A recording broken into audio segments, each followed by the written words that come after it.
Olá, você acompanha agora o Jornal Panorama, que traz as informações sobre o Parlamento Capixaba para você. E a gente começa falando sobre o trabalho da CPI, que combate os maus-tratos aos animais.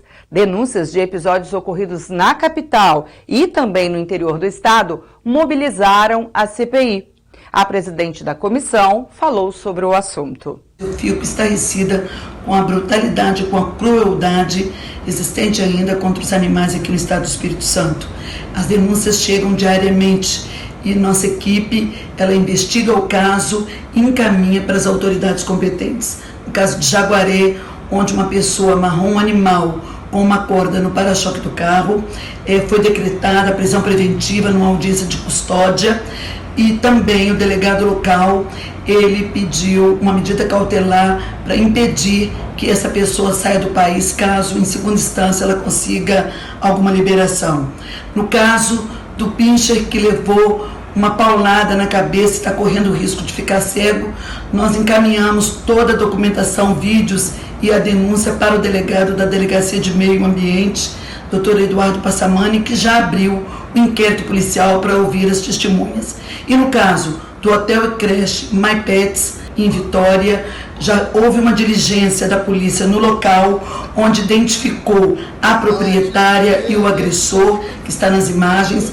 Foi observado que não existe vídeo monitoramento, inclusive isso está lavrado no documento da diligência por conta da proprietária, e serão ouvidos tanto as vítimas como os agressores e os proprietários envolvidos neste caso, que também abalou a sociedade do Espírito Santo e do país, tamanha a crueldade de uma creche que as pessoas pagam para o seu animal ser abrigado e cuidado, praticar esse tipo de atrocidade e não ter o cuidado na seleção de seus funcionários que cometem esse tipo de crueldade com um animal indefeso. Então a CPI está agindo. Quem tiver denúncias, envie para defesa dos animais es@gmail.com, que nós, na medida do possível, junto com a Delegacia de Meio Ambiente, estamos procurando dar as respostas que a sociedade precisa e exige, e fazer justiça e dar voz aos animais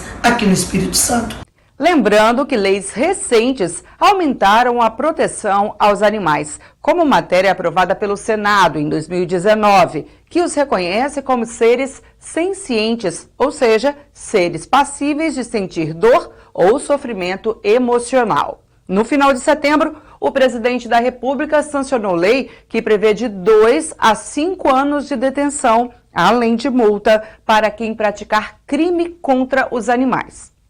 E por ocasião do Dia das Crianças, comemorado em 12 de outubro, a deputada Irine Lopes comentou sobre a situação econômica vivenciada por grande maioria dessa parcela da sociedade. Infelizmente, no Brasil, nada a comemorar.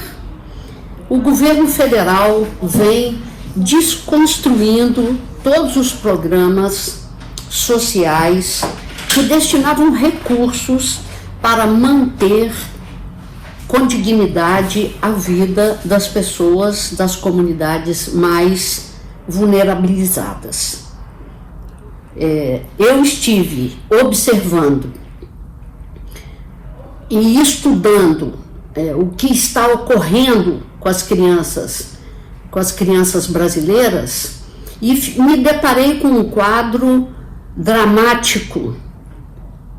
Nós temos hoje 46% das crianças brasileiras de 0 a 6 anos vivem em famílias que ganham até meio salário mínimo.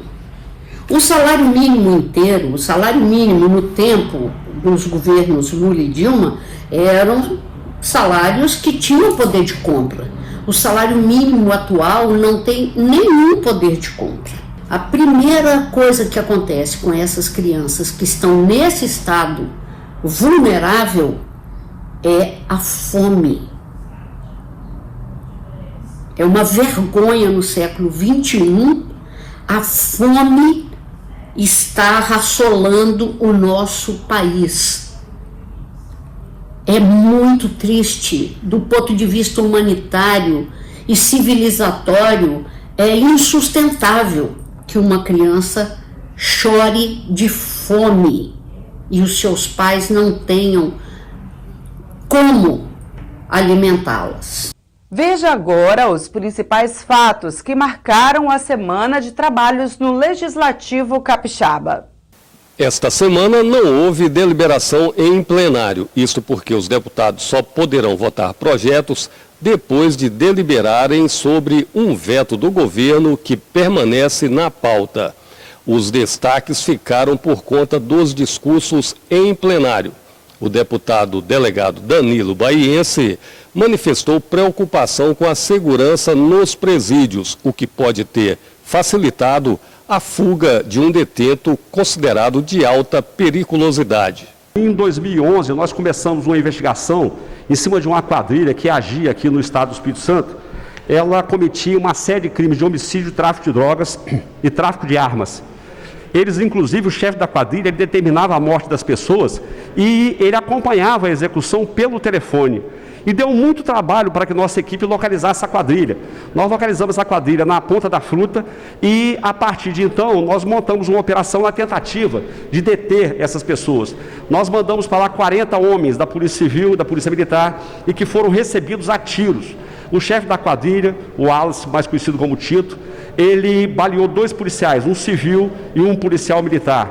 Esses policiais foram socorridos e, naquela troca de tiros, ele acabou morrendo. E o Márcio foi preso, foi baleado e foi preso. Esse cidadão foi condenado até então a 191 anos e 7 meses. Estava preso no presídio de segurança máxima. Mas vejam, senhores, esse cidadão estava solto dentro do presídio, prestando suposto serviço rente ao muro, que eles chamam de muralha, e com uma escada que dava acesso à parte superior da muralha. Então foi muito fácil aquela fuga. O diretor do presídio e o secretário de Justiça têm que explicar essa fuga, porque com certeza essa fuga não foi de graça. Um elemento preso, com tantos anos de condenação e próximo a uma muralha, portando uma escada, é lamentável. O ano passado nós fizemos uma visita a Cascu VV, haviam mais de 500 presos com cadeia cumprida, com direito à prisão semi-aberta, estavam todos trancados. Mas isso, veja, não acontece só aqui. Você vê nacionalmente agora, recentemente, o ministro acabou soltando um elemento de alta periculosidade. Esse elemento, dificilmente a polícia colocará a mão nele novamente. No nosso estado, a situação também é lamentável com relação aos presídios. Sabemos que nós temos muitos presos perigosos aí recolhidos. A situação é caótica porque a falta de efetivo é patente. A Comissão de Segurança tem discutido isso constantemente com relação à falta de efetivo, E você vê, para agravar a situação, esse cidadão que foi colocado próximo à muralha, com uma escada e que acabou fugindo, estava sendo, entre aspas, guardado ou escoltado por um DT, um cidadão contratado que sequer arma utiliza. Isso realmente é lamentável. Já o deputado delegado Lorenzo Pasolini defendeu aperfeiçoamento do botão do pânico, dispositivo que protege mulheres vítimas de violência doméstica. Nós temos visto o aumento do número da violência contra as mulheres, infelizmente. O número de feminicídios preocupa muito a sociedade capixaba, especialmente este deputado, a Comissão de Segurança. E nós temos ações preventivas, mas também ações repressivas. É preciso que haja punição, nós cobramos a punição, que a Polícia Judiciária continue atuando com rigor, a Polícia Militar, o Ministério Público e o Poder Judiciário. Fizemos uma indicação no ano passado para o aprimoramento do botão do pânico. Hoje o botão do pânico só funciona sob demanda. A mulher vítima tem que acionar o botão do pânico e muitas das vezes ela é surpreendida pelo agressor e não tem tempo de acionar. A nossa proposta é que, ao haver a aproximação do agressor da vítima, essa vítima receba um aviso. Por exemplo, se o agressor estiver numa distância de 1 quilômetro ou 500 metros da vítima, essa vítima vai receber um aviso via SMS ou via aplicativo de conversa, tipo WhatsApp, avisando e notificando sobre a aproximação do agressor. Ela terá tempo, então, de se abrigar, de se proteger, de procurar, por exemplo, um comércio, um local movimentado, ou uma viatura da Polícia Militar, ou até mesmo acionar o CIOD 190. Essa proteção precisa ser uma proteção ativa. A vítima não precisa ter o trabalho de acionar. Ela deve sim ser avisada da aproximação do agressor. Isso já tem funcionado em outros estados da federação e chama DPP, Dispositivo de Proteção Preventiva. O fundamental é gerar a segurança, a tranquilidade que as mulheres capixabas precisam. E o Dia dos Professores, comemorado em 15 de outubro, foi lembrado por vários deputados em plenário. O deputado Sérgio Majeschi cobrou melhores salários e condições de trabalho para os profissionais do ensino aqui no estado. Infelizmente, os professores não têm nada a comemorar. Os da rede estadual esse ano, tanto pior, porque foram obrigados a voltar para a sala de aula em meio a essa pandemia também.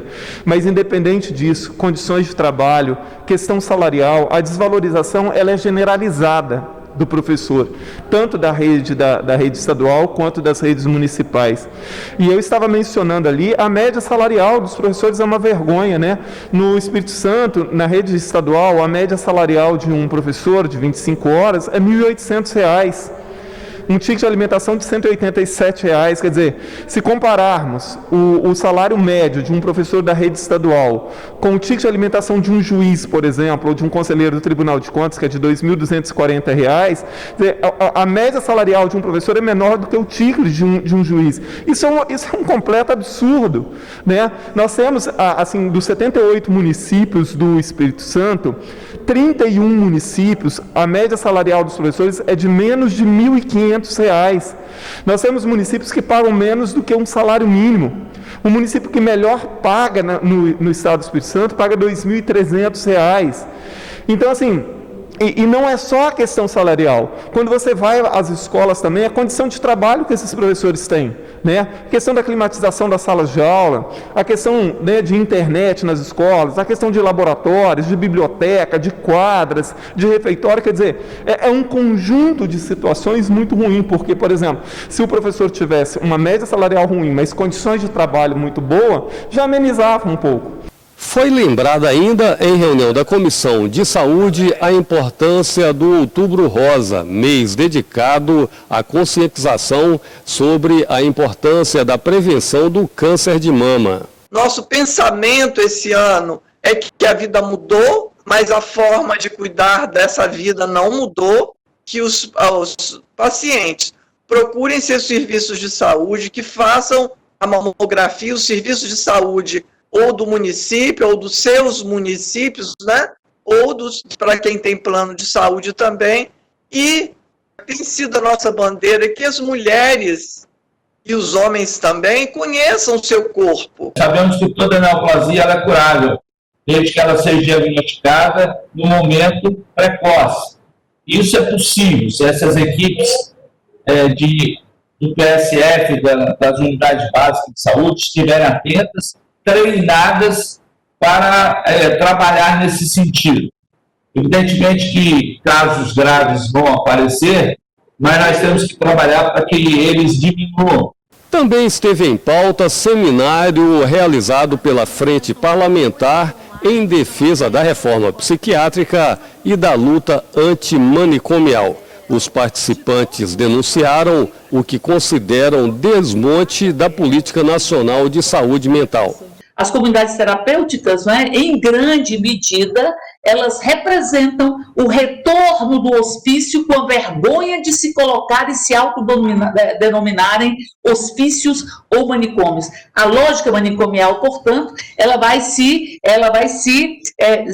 apresentando, perdendo a modéstia, perdendo a vergonha, se impondo, se transformando em políticas públicas e, ao mesmo tempo, ameaçando toda a democracia e toda a liberdade. E a sobrevivência dos Centros de Atenção Psicossocial, CAPs, que estaria ameaçada devido ao foco manicomial, foi defendida durante o evento. E aprendi a ser protagonista da minha história aos 40 anos, fazendo um tratamento psiquiátrico em um CAPS, né, que faz parte da RAPS, da Rede de Atenção Psicossocial. E isso não é fácil, você, de repente, se desestabilizar e chegar aos 40 anos em um serviço de saúde e ter que se reinventar que reaprender a viver, a conviver e se descobrir como pessoa, como ser humano, voltar a estudar, se qualificar. A presidente da Frente Antimanicomial do Parlamento Capixaba defendeu maior articulação do segmento no país. Para a gente ter um trabalho mais articulado, que possa fortalecer o movimento aí na base, porque nós queremos um mundo sem cercas, sem nada, sem capturas, sem capitão do mato, sem nada disso. E o Jornal Panorama de hoje fica por aqui.